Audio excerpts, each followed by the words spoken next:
அனைவருக்கும் வணக்கங்க. இது பாருங்கள், இந்த மாதிரி பவுலெல்லாம் வீட்டில் வந்து நம்ம வீட்டிலையே வந்து பூக்கிற பூக்களை வச்சு அழகாக அலங்காரம் பண்ணலாங்க. நான் பாருங்கள் எங்கள் வீட்டு வாசலில் ஒன்று வச்சுருக்கேங்க. இது ரெண்டாவதுங்க. இது வந்து புத்தா எனக்கு ரொம்ப பிடிக்குங்க.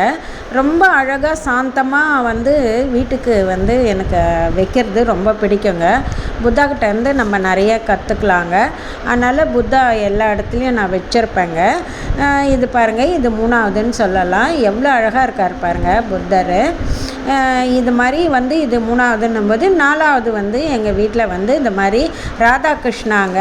ராதாகிருஷ்ணாவும் எனக்கு ரொம்ப பிடிக்குங்க. அதே மாதிரி பிள்ளையாருக்கும் நான் அலங்காரம் பண்ணுவேங்க. இவருக்கும் பாருங்கள் அழகாக வந்து இந்த பவுலில் வந்து பூக்களை போட்டு அலங்காரம் பண்ணியிருக்கேங்க. இது நாலாவதுங்க. இப்போ வந்து அடுத்தது பார்த்திங்கனாக்கா அஞ்சாவதாக ஒன்று வச்சுருப்பேங்க. அது சும்மா ஒரு பொம்மைக்கிட்ட வந்து அலங்காரம் பண்ணி இந்த பவுலில் வச்சுருப்பேங்க. வித்தியாசமான பவுலில் வீட்டில் வந்து பூக்களை போட்டு அலங்காரம் பண்ணும்போது மனசுக்கு வந்து நிம்மதியாகவும் சந்தோஷமாகவும் இருக்குது, மன நிறைவோடையும் இருக்குதுங்க. பார்க்குறதுக்கும் ரொம்ப அழகாக இருக்குங்க. அனைவருக்கும் மிக்க நன்றி.